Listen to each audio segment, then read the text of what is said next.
This morning, the Supreme Court recognized that the Constitution guarantees marriage equality. In doing so, they've reaffirmed that all Americans are entitled to the equal protection of the law, that all people should be treated equally, regardless of who they are or who they love. This decision will end the patchwork system we currently have. It will end the uncertainty hundreds of thousands of same-sex couples face from not knowing whether their marriage, legitimate in the eyes of one state, will remain if they decide to move or even visit another. On June 26, 2015, the United States Supreme Court made a historic ruling. Same-sex couples had a constitutional right to marry. As news of the decision spread, celebrations took place across the country. For many LGBTQ+ people, this was more than a court ruling. It was a historic moment they had waited years to see. The decision made same-sex marriage legal nationwide. Same-sex couples could now marry in any state, and their marriages had to be recognized across the country. They were finally entitled to the same legal rights and protections as married opposite-sex couples. In 1952, Alan Turing, one of the pioneers of modern computer science, was convicted of gross indecency under a British law that criminalized sex between men. Instead of going to prison, Turing was placed on probation on the condition that he undergo hormone treatment. This punishment is now widely described as chemical castration. 2 years later, Turing died from cyanide poisoning. An inquest ruled his death a suicide. But he left no suicide note, and the exact circumstances of his death are still debated. Turing's story reflected the experience of countless gay men at the time. If a man was known, or even suspected, to be gay, he could face arrest under laws that criminalized sex between men. He could lose his job, be rejected by his family, or become a target for blackmail. To protect their freedom, careers, and relationships, countless gay people were forced to hide who they were. By day, they might have been teachers, lawyers, factory workers, or government employees, living and working like everyone else. At night, some had to seek out discreet bars, parks, or other public places where they could meet other gay people. This divided life was not their choice. It was created by laws that punished them, a society that rejected them, and the constant fear of being exposed. For many, this led to loneliness, shame, and serious emotional distress. But this system of punishment had much older roots. In medieval and early modern Europe, people did not yet use the modern idea of sexual orientation to understand same-sex desire and relationships. Church law and religious teaching condemned certain sexual acts between people of the same sex as sinful. Secular laws also punished such acts under offenses such as sodomy and, much later in Britain, gross indecency. By the late 19th century, medicine and psychiatry had entered the debate. Some doctors no longer focused only on particular acts. They began to describe lasting same-sex desire as a distinct type of person or a psychological condition, and often classified it as an illness or abnormality. But religion, law, and medicine did not replace one another in 3 neat stages. For many years, these ideas existed side by side. A person attracted to the same sex could be seen as a sinner, a criminal, and a patient, all at the same time. Yet even before medicine had fully developed this new way of defining same-sex desire, a small number of writers had begun to offer a different explanation. In 1836, Swiss writer Heinrich Hössli published the first volume of Eros, the Male Love of the Greeks.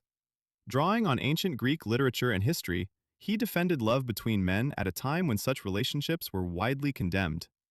His real question was this: if love between men had existed for centuries in a society that Europe saw as one of the foundations of its civilization, could it really be dismissed as nothing more than corruption, temptation, or crime? Using evidence from ancient Greece, Hössli challenged the idea that all relationships between men were simply acts of lust, violence, or the abuse of boys. But an important distinction must be made. Relationships between males in ancient Greece were not the same as equal, consensual relationships between adults today.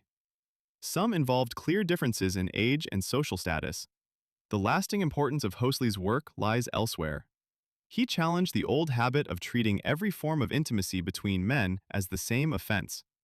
Love between men could take different forms. Consensual love was not the same as violence, coercion, or abuse. These experiences could not all be treated as the same evil simply because they involved two males. In 1897, German Dr. Magnus Hirschfeld and several colleagues founded the Scientific Humanitarian Committee. Its main goal was to repeal paragraph 175 of the German Criminal Code. Introduced across the German Empire in 1871, paragraph 175 made sexual acts between men a crime. It did not criminalize sexual relationships between women, and it did not use the modern idea of a gay identity. The law focused on sexual acts between males, but its effects reached far beyond the courtroom. If a man's private relationships were discovered, he could be reported to the police, investigated, imprisoned, and rejected by society. The law also gave blackmailers a powerful weapon: pay them or risk having his private life exposed to the police, his family, and his employer. Hirschfeld believed that as long as paragraph 175 remained in force, gay men could never be free from fear and blackmail. The committee gathered scientific evidence, published articles, organized public lectures, and submitted petitions to the German parliament calling for the law to be repealed. They did not succeed. Paragraph 175 remained in force. But the committee transformed scattered individual arguments into an organized and lasting campaign. It helped bring an issue long hidden within private life into scientific, legal, and public debate. After the First World War, the German Empire collapsed and the Weimar Republic was established. Its relatively open political and cultural climate gave these gay discussions more room to enter public life. By the 1920s, Berlin had magazines, social organizations, bars, and public lectures for gay and lesbian people. In 1919, Hirschfeld also founded the Institute for Sexual Science. It carried out research, offered counseling and medical care, and provided sex education to the public. For some gay and lesbian people, life no longer had to be entirely isolated and hidden. They now had magazines through which they could share information, organizations where they could meet one another, and cultural spaces where they could express themselves more openly, even if only for a time. That same year, a film brought this emerging public voice to the screen.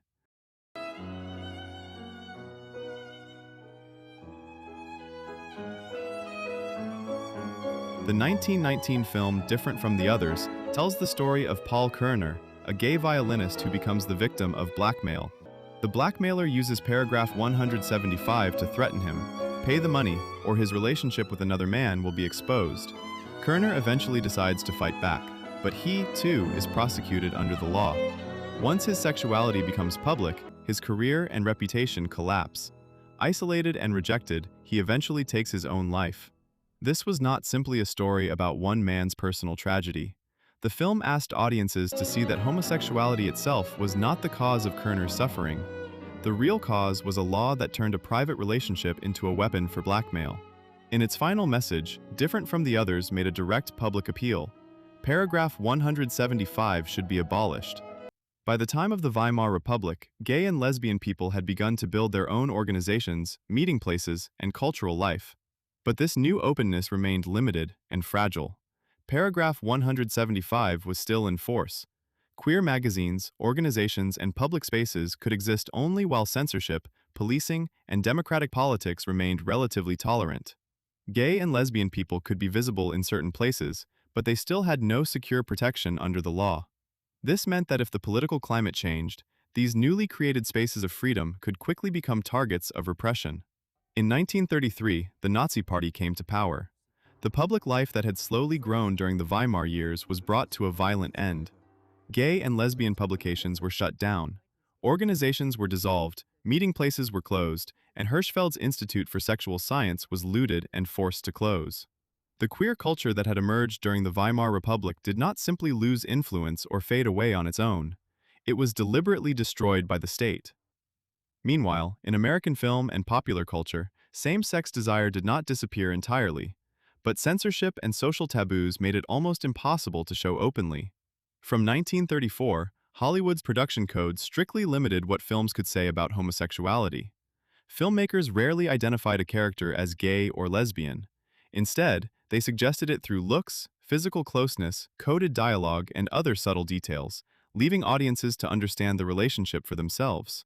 And when characters were more clearly understood to be gay or lesbian, they were often treated as jokes, portrayed as dangerous villains, or shown as tragic figures whose lives could only end in loneliness, punishment, or death. Alfred Hitchcock's 1948 film Rope is a classic example.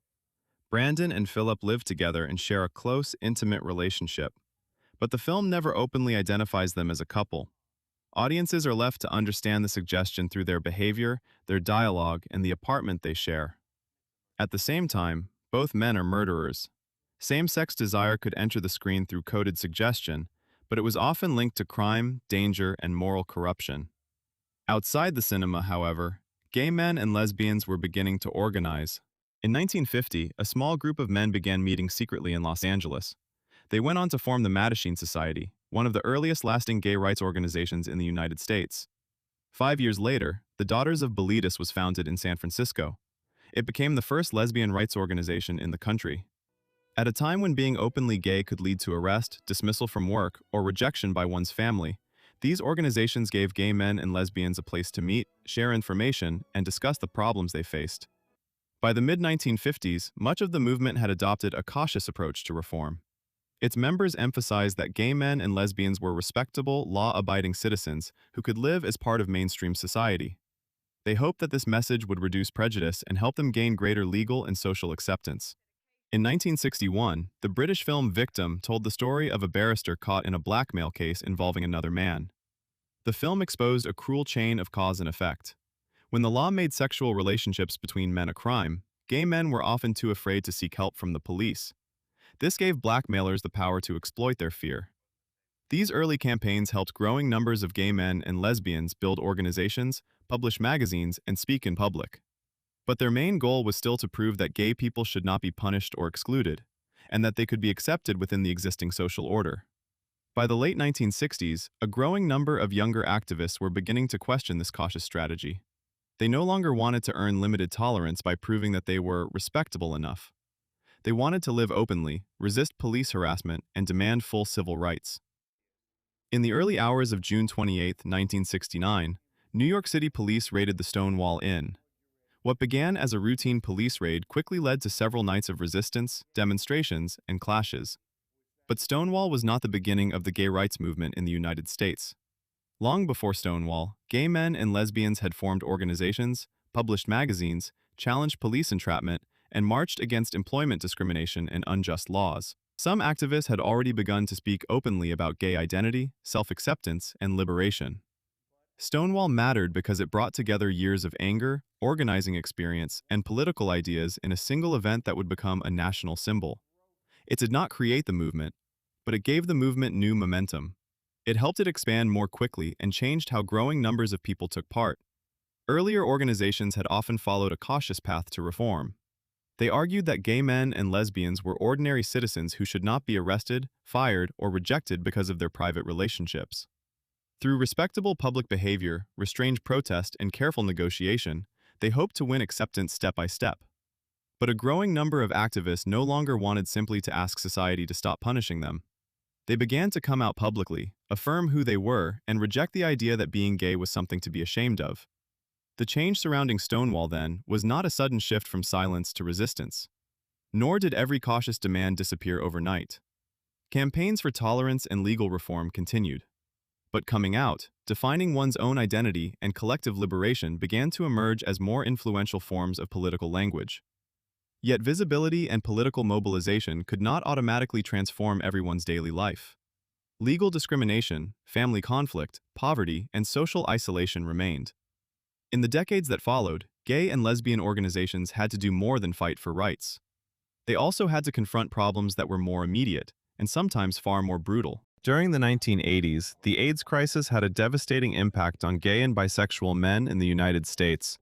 In the early years of the epidemic, senior political leadership was slow to respond, and public resources were far too limited. Fear, prejudice, and widespread misunderstanding about how the disease was transmitted intensified the suffering. Some patients were rejected by their families. Their partners could be denied access to hospital rooms or excluded from medical decisions. Some healthcare workers and funeral homes even refused to provide care or services. Gay activists, lesbian volunteers, healthcare workers, and ordinary citizens came together to create hotlines and mutual aid organizations. They shared what little medical information was available at the time. They delivered meals, accompanied patients to medical appointments, and provided care in their homes. They also stayed beside many people during the final stages of their lives. These organizations continued to demand legal rights and government action, but during the crisis, they also took on a more immediate responsibility, helping people survive both the disease and the discrimination surrounding it. And when a life could no longer be saved, making sure that no one had to die alone. These urgent needs forced many grassroots groups, once run mainly by volunteers, to expand rapidly during the 1980s. By the 1990s, some had become professional organizations with paid staff, public funding, and the ability to work with hospitals, government agencies, and legal institutions. The AIDS crisis did not create the professionalization of LGBTQ+ organizations on its own. But by the 1990s, the internet was beginning to change the reach of these networks and the way gay and lesbian people found one another. In the past, a young gay person living in a small town, unable to come out to their family, might have struggled to find anyone with similar experiences. Through chat rooms, online forums, and, later, social media, people could connect across long distances. They could search for information, hear other people's stories, and, sometimes for the first time, realize that they were not alone. The internet did not replace physical organizations, bars, magazines, or community centers, but it made the community easier to enter. People no longer had to move to New York, San Francisco, or another major city before they could find someone who understood them. At the same time, experiences that had rarely entered public view began to be shared more widely. Through the internet, films, and personal stories, more people encountered the real and varied lives of gay and lesbian people. They no longer had to rely only on news reports or the stereotypes of popular culture. As the 21st century began, stories that had once remained at the edges of mainstream culture were reaching much wider audiences. In 2005, Ang Lee's Brokeback Mountain was released. The film was adapted from a short story by American writer Annie Proulx. It starred Heath Ledger and Jake Gyllenhaal, with Michelle Williams and Anne Hathaway in important supporting roles. The story begins in Wyoming in 1963. Ennis Del Mar, played by Heath Ledger, and Jack Twist, played by Jake Gyllenhaal, are hired to herd sheep for the summer on Brokeback Mountain. Far from town and away from the eyes of society, the two young strangers slowly grow closer. What begins as companionship develops into a deep emotional and physical relationship. When the summer ends, they leave Brokeback Mountain and return to the lives society expects them to live. Ennis marries Alma, played by Michelle Williams, and becomes a husband and father. Jack moves to Texas, where he marries Lorene, played by Anne Hathaway. 4 years later, the two men meet again. For nearly 20 years, they continue their relationship through brief, irregular meetings. They use fishing trips as a cover for a love they cannot reveal in public. Jack wants them to build a life together, but Ennis cannot escape his fear of violence, or walk away from the responsibilities he feels toward his family. He believes that keeping their relationship hidden is the only way they can survive. Eventually, Jack dies suddenly. In this sense, Brokeback Mountain is not simply about whether two men can live openly. It is about how two people who love each other are forced to live apart by social expectations, family responsibilities, economic hardship, and the fear of violence. The film also shows that when a society does not allow some people to love honestly, they are not the only ones who suffer. Fear and secrecy enter their marriages as well, affecting their wives, their children, and everyone whose life becomes connected to theirs. The path from criminal punishment to marriage equality in some countries, from secret meetings to organizations, magazines, films, and a public voice, took more than a century. It also came at an enormous cost. And that history is not over.